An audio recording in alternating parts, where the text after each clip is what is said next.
Take advantage of free advertising exposure while increasing your profits at the same time, and create a truly fun event for your organization.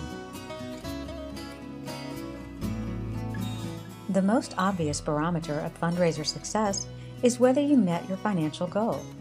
If you expected to raise $20,000 from a fundraising program success and you didn't, it's important to figure out why.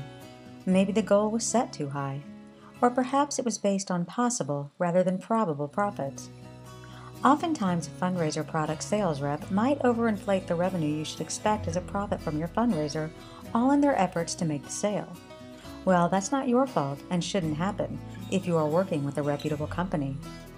Alan Williams of Signature Promotional Fundraisers said, "We do our best to underestimate when dealing with our clients, as our motto is under-promise and over-deliver.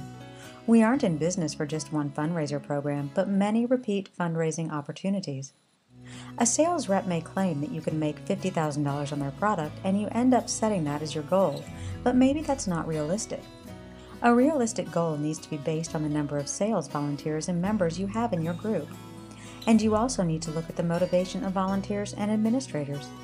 Even the nature of the economy and very inclement weather or a natural disaster may affect your proceeds. Signature promotional fundraisers are perfect for family and school reunions, graduations, and events of all kinds. For additional information on how Signature promotional fundraisers can benefit your organization, simply click the video link below and learn why they are rated in the top 18% for innovation and marketability.